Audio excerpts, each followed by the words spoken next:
we were very conscious when we were doing it that we didn't want this to be just all the British adventures in Zululand. So we've tried to give you a sense of the Zulus and where the British intrude into it and what happens and something of the consequences of it. And chronologically it goes round this way, so I'll just sort of walk you around quite quickly and tell you what's what. And then, as I say, you're welcome to come and have a good look or come and ask questions of the various volunteers that we've got wandering around, and we'll tell you any more that you need to.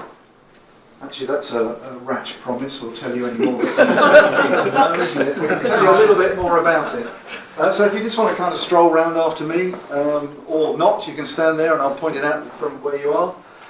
First case, we're looking at the emergence of the Zulu kingdom before the arrival of the British. So from about 1815 through to the mid-1820s, the Zulus emerge from the different African groups living on the southeast coast of Africa. Culturally, they were a people who spoke the same language, pursued the same culture based on cattle, but in the early 1810s they're drawn into conflict for reasons that historians still have spats with one another today. We're not quite sure what starts it, but in the process the young leader of the small Zulu group, who was a chap called Shaga, Shaga emerges as a very efficient nation builder and effective warrior. I see the gentleman there's got his t-shirt on. So we're kind of looking at that period. We've got a modern reconstruction there of King Shaga, and then we've got looks at various aspects of traditional Zulu culture, spoons, headrest, big shield at the back there. All of the shields except the one at the end are genuine 1879 regimental war shields dating to the war. So if you're interested in that kind of thing, these are the real deal there. We've also got some quite nice prestige items, armbands that were given by the Zulu kings as a reward for service and that kind of thing down the bottom there. In this case, we start to look at what draws the British into the region. The British actually came to the Cape in 1806, not interested in southern Africa at all in itself, but because the Cape in those days, pre-Suez Canal, commanded the naval route round to India. So strategically, it was smack on the crucial empire route for the British going out to India. At the turn of the century, Napoleon, it had been settled by the Dutch in the 1400s. Turn of the century, Napoleon takes over, I think it was then somebody who's a Napoleonic expert will know, the Kingdom of Holland. So France now dominates the Dutch. This Dutch position at the tip of the Cape could come under the control of the French. The British don't want that because it would cut their route to India. So in 1806, the British sent out an expedition which fought a Napoleonic-style battle on the sand dunes under Table Mountain, which is quite a bizarre story in its own right. And the British then take over at the Cape. And really what happens from 1806 through to the 1870s, there's a sort of mission creep crawling up into southern Africa as settlers move up and then British authority follows behind them. In the 1840s, the British establish a colony neighbouring the Zulu kingdom, a place called Natal. So the British are now neighbours of the Zulu kingdom. And in this case, we start to look at some of the factors that drew them into conflict. Broadly, the British and the Zulus get on all right from the 1840s till the 1870s, when the British decide that they're going to adopt a new policy in southern Africa to bring it all more tightly under British control. There's a High Commissioner, Sir Henry Bartle Frere, we've got a picture of him there, who decided that the quickest way to do that would be to defeat the Zulus, because if he defeats the Zulus, they were the strongest, most independent African people there. Everybody else will fall into line, and he just won war, and he kind of brings everybody under control. Had it gone like that, we wouldn't be sitting here talking about it today. Like all wars, they kind of thought it would be over by Christmas, and it wasn't. So in the next one here, we begin to look at the British build-up on the borders. So we've got photographs of a British infantry battalion in the Natal colonial capital, Pietermaritzburg, what they look like on their way up to the front. We've got a picture of General Lord Chelmsford, who is in command of the British forces there. The British in those days, those of you who are military buffs will know, we were still carrying flags, colours into action in those days. We've actually got a slice of the regimental colour of the 4th foot that was carried by the 4th foot in Zululand, and a picture of it down there. Watercolour of a British camp on the Zulu border. So this is the sort of preparation. And then we get into where it all starts to get quite exciting. The British invaded in 3 columns under General Lord Chelmsford. The feeling was that the Zulus were very mobile, and Lord Chelmsford, who really didn't have sufficient men for the job, wanted to spread his forces and his options to limit what the Zulus could do in response. So he plans 3 columns moving on the Zulu capital of Ondini or Ulundi. 2 names, it's the same place.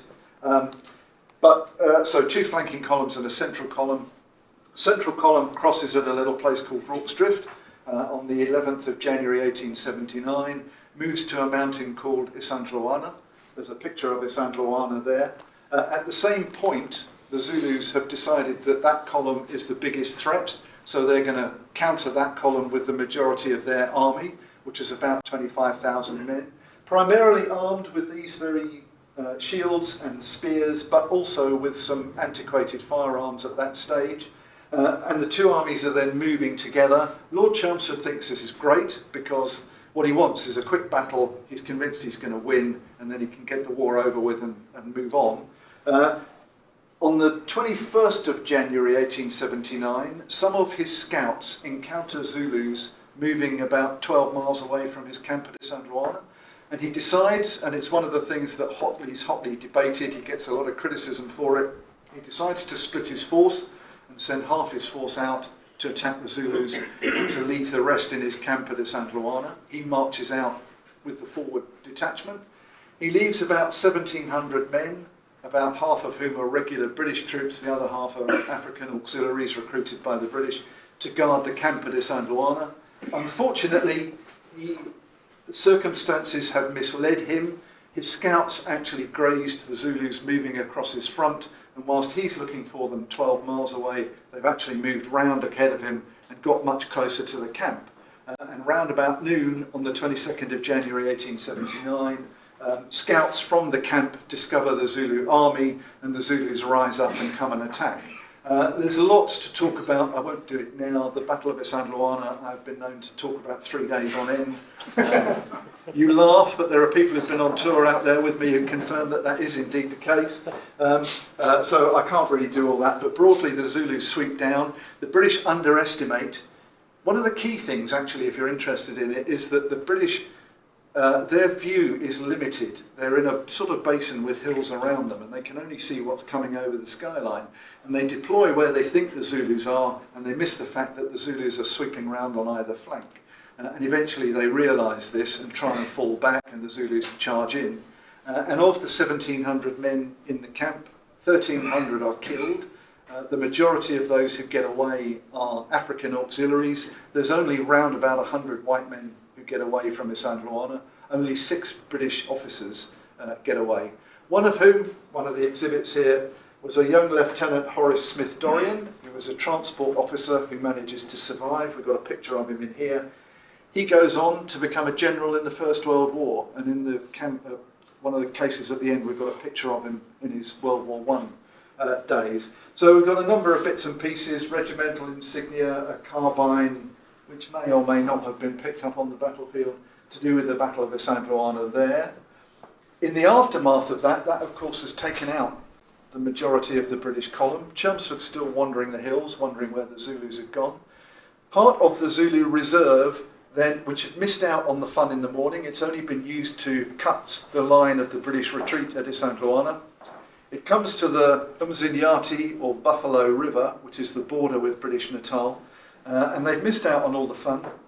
And they think, but isn't there a little British supply base on the other side of the water? We're not supposed to go across the river, but what the hell, you know? We'll give it a go. We've wiped out everybody else this morning. Let's go and attack. They called it Kwajimu, Jim's place, for the name Jim Rorke, of the guy who settled there. And there's a great Zulu account that says, oh, they said, let us go and have a fight at Jim's place. So they cross the river and they attack the little garrison at Rorke's Drift.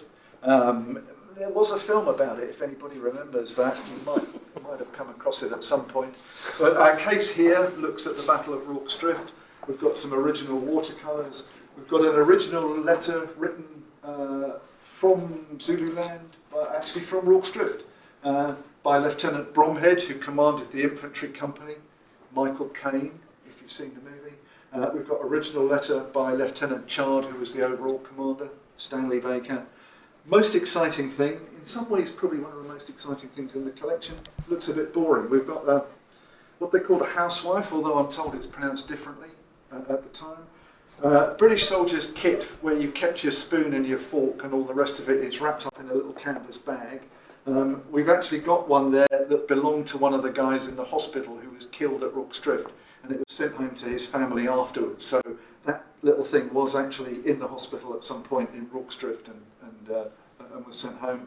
Obviously, we've got the big display of the battle here, the two buildings with the barricades around it, and the Zulus come this way and that way and fight all night throughout the 22nd of January to the early hours of the 23rd. 11 Victoria Crosses are awarded to the garrison at Rorke's Drift.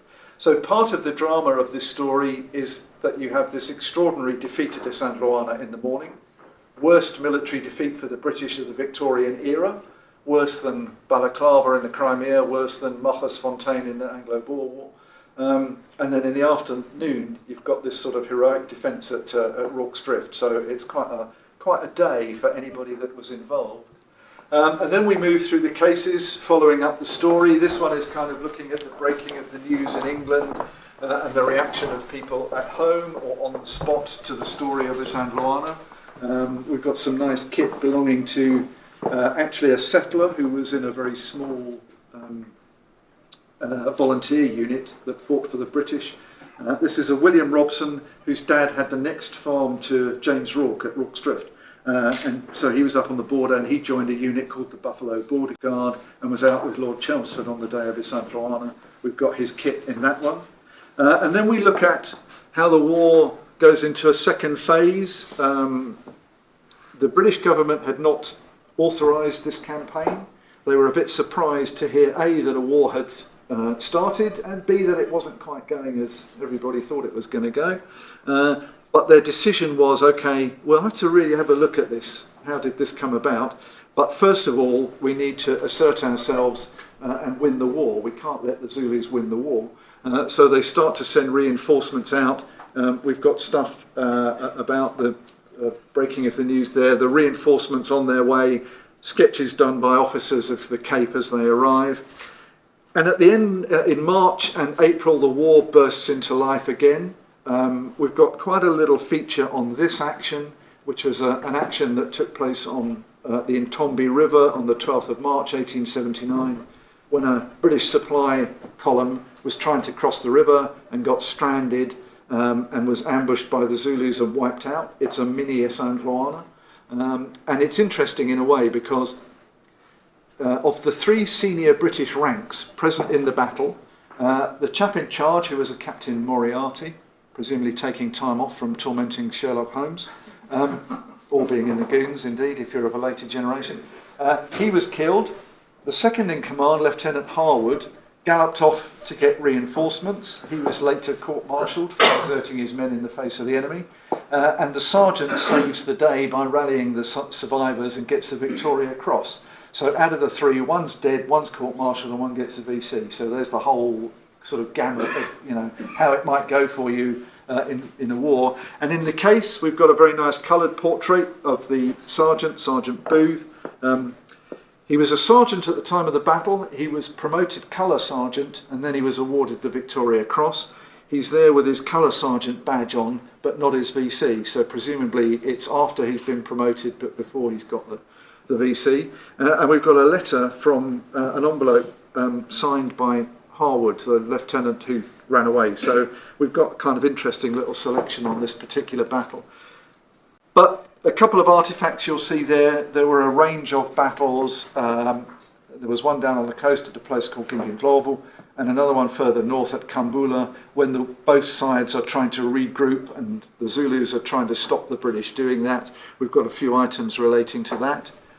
As we come on to this one, The Bonapartes have ended up in 1870, chased out of France, living in exile in the UK. The prince was the heir to the Bonaparte throne, grew up, desperately wanted to be a soldier, was trained as a British officer, but could not serve in the British army because he's the head of a foreign power, couldn't give allegiance to the Queen, but was allowed to go out as an observer with British troops into Zululand, and was sent out with a message to the General, Lord Chelmsford, which basically said, oh, for God's sake, find something for him to do, because he's really irritating. But whatever you do, don't let him get into trouble. And of course, needless to say, he goes out on patrol one day and is ambushed by the Zulus and killed. You can imagine London saying to Lord Chelmsford, you had one job. You know? So we've got a case looking at all of that. And then we get into the final stage of the war, the British getting over the death of the Prince Imperial, which was after all the death of only one man, regrouped their forces and have now advanced right to Ulundi, the Zulu capital. And on the 4th of July 1879, they form up in a big square on the plain at Ulundi, and the Zulus attack.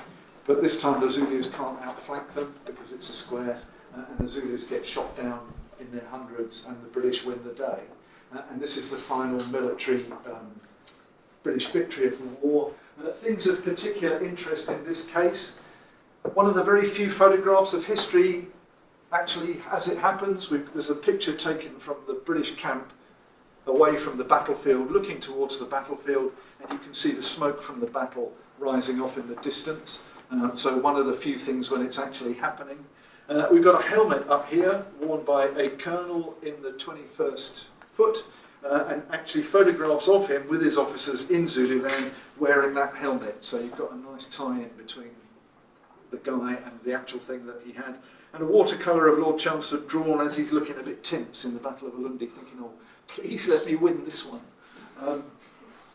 As we move round, I'll go through this maybe a little more quickly, but this one is looking at the impact of the war in human terms.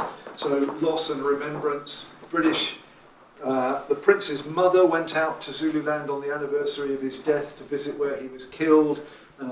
Families of one or two other officers did the same. We're looking at that there. And then we get into the impact on the Zulus. So we look at the fact that the Zulu king, Butterfly, was captured at the end of the Zulu War and sent into captivity, but then works quite hard to get back into Zulu politics. And the British had divided his country up amongst 13 different chiefs who they thought would be loyal to them, but those guys start fighting. It's a bit of an Iraq situation where, you know, you win the war and then everything, you haven't really got a settlement in mind afterwards, and all sorts of tensions arise. And the king, initially in Cape Town, and then goes to London and meets Queen Victoria and is eventually restored to his kingdom, part of it. We've got pictures of him during all that. He was taught to write his name. We've got examples of his signature in this case here. And then we look at the consequences of him being returned to Zululand, which actually dissolved into a full-scale civil war between the forces loyal to him and other Zulus who opposed his return. So we've got that in this cabinet here. And we kind of take that up through various later rebellions as the Zulu royal house tries to retain some control as growing colonial influence is taking their authority and their influence away from them. Up to 1906, when there was a last rebellion by actually a minor Zulu guy called Bambata, who tried to throw off colonial rule, unfortunately at a time when the colonial forces have got Maxim machine guns and quick-firing artillery and magazine rifles, and that didn't work out terribly well. But we sort of end on that. And then we look at what happened to some of these people afterwards. So there's Smith Dorrien, now a general in the First World War, photographs of just various random individuals to show you how their lives moved on afterwards. One of the Rorke VC winners is down there. And then in the last kind of case here, we look at how the war has been remembered and how the Zulus are still in touch with their tradition of the period. So of course, it's the movie Zulu, the other one Zulu Dawn, Michael Caine, Stanley Baker, which kind of take the story and recast it in a different form for a new generation. We've got a couple of original scripts from the movie. And then we've got modern items of traditional Zulu culture. The Zulu people are still there, they haven't gone away. There's about 9 million of them, I think, now. Obviously their lives are very different today, but they do still adhere to a lot of their old traditions, and we wanted to reflect this in some of their beadwork and other different bits and pieces there. So that sort of smoothly, hopefully, brings you up to date. And then we've got another close-up diorama of the Battle of Rorke's Drift. We've got 3 original storyboards from the movie Zulu. So before a film is made, they sketch out how they wanted to do scenes.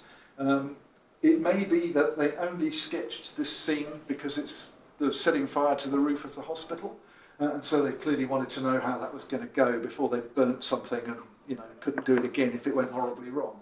So it's interesting just to see how they conceived of that.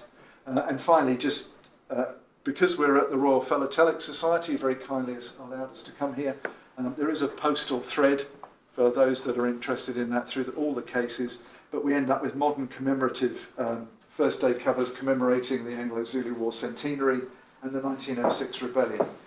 So that's the kind of logic of it all.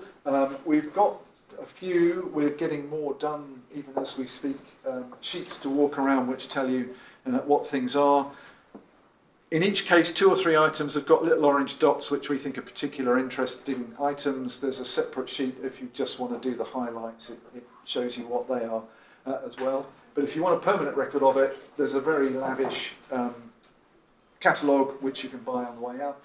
At the moment we've only got, because it's literally hot off the press, the deluxe edition. There will be a cheaper paperback edition coming, so we can potentially take orders, or you can get it from a website when that's available as well.